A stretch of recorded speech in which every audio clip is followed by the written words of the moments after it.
విజయబాబు గారు చెప్పండి, నిజంగానే జగన్ గారు చెప్తున్నట్లుగా లేకపోతే వైసీపీ వారు వ్యాఖ్యానిస్తున్నట్లుగా జంగిల్ రాజుగానే మారిందా? అంబటి రాంబాబు గారి మీద ఫ్లెక్సీలు పెట్టితే కనీసం పోలీసులు కూడా వాటికి కూడా కాపలా ఉన్నారన్న రీతిలో ఉండటం ఏమిటి? ఆ రకంగా ఆయన మీద దాడి అప్పుడే జరిగితే ఆ తర్వాత జరిగిన పరిణామాలు ఇవన్నిటి మీద మీ అభిప్రాయం ఏంటి? ఏదైనా ఒక నేరం జరిగినప్పుడు ఆ నేరానికి మూలం ఏంటి, provocation, root cause of the crime అనేది కూడా చూడాల్సిన అవసరం ఉందండి. అసలు ఎందుకు అంబటి రాంబాబు గారు అంతగా తను ప్రొవోక్ అవ్వాల్సిన ఇదేమైంది, అసలు దానికి సంఘటనకు మూల కారణం ఏంటి అనేది కనుక చూసుకున్నట్లయితే, అసలు పూర్తిగా బ్యానర్లు స్వామివారి ప్రసాదం మీద ఒకవైపు సాక్షాత్తు దేశంలోనే అత్యున్నత న్యాయస్థానమైనటువంటి దర్యాప్తు సంస్థలు అందులో అనిమల్ ఫ్యాట్ లేదని చెప్తూ ఉంటే, స్వామివారి లడ్డూని కూడా అవహేళన చేసేటువంటి విధంగా బ్యానర్లు కట్టి తర్వాత జడ్జిమెంట్స్ మీద వీళ్ళే ఇచ్చేస్తారు. బ్యానర్ మీద జగన్మోహన్ రెడ్డి గారి ఫోటో, సుబ్బారెడ్డి గారి ఫోటో, కరుణాకర్ రెడ్డి గారి ఫోటో. ఎవరు ఇచ్చారు వీళ్ళకి రైట్? ఎవరు ఇచ్చారు చెప్పండి? ఒక కోర్టులో న్యాయస్థానాలు ఎవరిని తేల్చకుండా వీళ్ళు దోషులు అని చెప్పని వీళ్ళు తెగబడి పెద్ద పెద్ద బ్యానర్లు, అది కూడా ఏంటి, సుప్రీంకోర్టు అత్యున్నత న్యాయస్థానం అయినటువంటి సుప్రీంకోర్టు దేవుణ్ణి రాజకీయాలకు లాగవద్దని చెప్పినా కూడా కించిత్తు కేర్ చేయకుండా చేశారు. దాని మీద ఆయన ప్రజాస్వామ్యబద్ధంగా ఒక అల్టిమేటం ఇచ్చాడు ఒక ప్రతిపక్ష నాయకుడిగా. ఇచ్చిన తర్వాత కూడా వాళ్ళు ఇదవలేదు. అక్కడి నుంచి కూడా మొదలైంది గొడవ. తర్వాత బహిరంగంగా కర్రలు వేసుకొని పోలీసుల ముందు కర్రలు పట్టుకొని వీర విహారం చేస్తుంటే వాళ్ళని అదుపులోకి తీసుకొని అరెస్ట్ చేయాల్సినటువంటి పోలీసులు ప్రేక్షక పాత్ర వహించడం ఏంటి? తర్వాత ఆయన ఏదో మాట్లాడాడు, ఆయన కన్ఫెస్ అయ్యాడు, నేను ఆయన ముఖ్యమంత్రిని ఉద్దేశించి అనలేదు, బట్ తొందరపాటులో ఒక ప్రొవొకేషన్ వచ్చినప్పుడు అదే అక్కడ అనేది. నేను అనేది ఏంటంటే, ఒక క్రైమ్ కి మూల కారణం ప్రావొకేషన్. ఆ ప్రావొకేషన్ ఎందుకు వచ్చింది అనేది కూడా పరిశీలనలో తీసుకోవాలి. తర్వాత ఇంకొక ప్రధానమైనటువంటి అంశం ఏంటన్నట్లయితే, అసలు వైసీపీలో ఈయన అంబటి రాంబాబు, పేర్ని నాని ఎప్పటి నుంచో టార్గెటెడ్ గా ఉన్నారండి.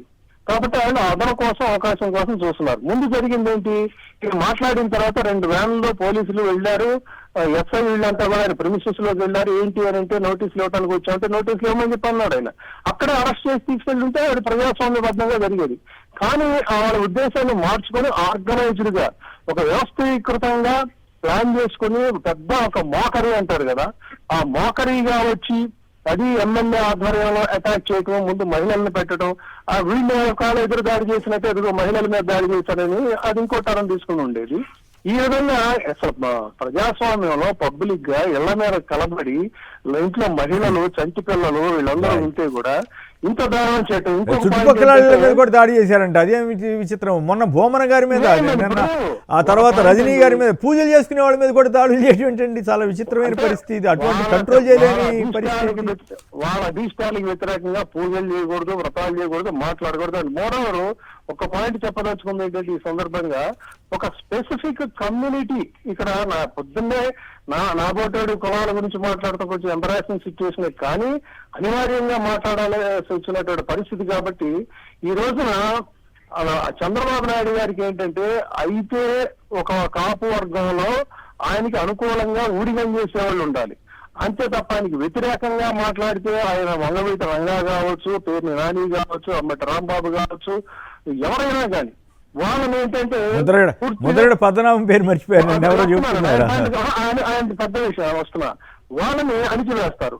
ఒక రిజర్వేషన్ నువ్వు హామీ ఇచ్చావు మహాప్రభు, దాన్ని మాట నిలబెట్టుకో అని చెప్పానంటే, ఆయన మీద కాకుండా ఆయన కుటుంబ సభ్యులు నోటికి వచ్చినట్టుగా దుర్భాషలాడటమే కాకుండా అండి, తదనంతరం చెలరేగినటువంటి గొడవల్లో, అదేవిధంగా వంగవీటి రంగ హత్యానంతరం తదనంతరం చెలరేగినటువంటి గొడవల్లో వందల సంఖ్యలో కాపు పేద యువకుల మీద వందల సంఖ్యలో కేసులు పెట్టి వేధించిన సంగతి కూడా ఈ సందర్భంగా తెలియజేస్తున్నా. తర్వాత నాతో ఈయన ఆ రోజున ఆయన దగ్గర హోంమంత్రిగా చేసినటువంటి నిమ్మకాయల చిన్నరాజప్ప గారు, మేము ఒక కార్యక్రమానికి అమెరికాలో ఆయన చెప్పాడు, ఏముంది పేరుకే పదవి, నేను కానిస్టేబుల్ ని కూడా నేను మార్చుకోలేని పరిస్థితి. అంటే ఈయనకి నోరెత్తకుండా పనిచేయాలి, నోరెత్తితే ఈ రకంగా తొక్కేస్తారు.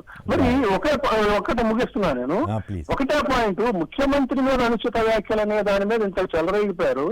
మరి ఈ పార్టీ వ్యవస్థాపకుడు, ఆయన రక్త సంబంధీకుడు, ఆయనని ఆయన తల్లి గారిని ఇదే రకంగా దుర్భాషలాడితే కించిత్ మరి చర్య లేదండి. ఎందుకు జగన్ గారి కుటుంబ సభ్యులు జగన్ గారి కుటుంబ సభ్యుల్ని ఎన్ని రకాలుగా నిత్యం పెడుతున్నారు. ఎందుకు అంబటి రాంబాబు గారు తన కూతుళ్ళని ఇష్టరాజ్యంగా చేస్తున్నారని ఆయన హైకోర్టుకి వెళ్లాల్సి వచ్చింది, కేసు పెట్టండి మహాప్రభు అని, వాళ్ళని దారుణంగా బూతులు తిడుతున్నారని చెప్పి.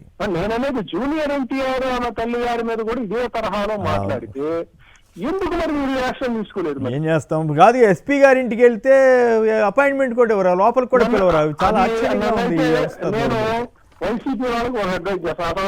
అవసరం అండి, ఒక మాజీ హోంమంత్రి ఏంటి, ప్రజాప్రతినిధులు ఏంటి, సుచారిత గారు అక్కడ ప్రజాస్వామ్యం లేదని తెలిసినప్పుడు ఆయన ఇంటికి వెళ్ళి పడివేపులు కట్టడం అనేది ఇది ప్రజలు నిర్ణయించే రోజు వస్తుంది తప్ప ఈ రిప్రజెంటేషన్స్ అవన్నీ there is no value, there is no meaning. Right. Thank you Vijaya Babu.